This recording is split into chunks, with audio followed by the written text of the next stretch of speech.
Hello guys, nagluto po ako ng ginataang salmon na may malunggay.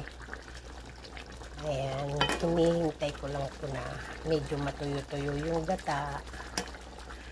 Ginataang salmon na wala ng tinik. Tinanggal ko na po yung mga tinik. Kasi ang family ko hindi kakain yan ng may tinik. Lalo na yung aking bunso. Nilagyan ko siya ng siling haba. Ayan. At may mga sili rin siyang labuyo na pula. Nilagyan ko siya ng konting bagoong para mas malalong malasa.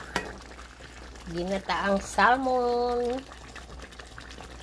Ayan po ang aming ulam. Ay, kalami. Uy! Uy! Nag-ano yung cellphone ko.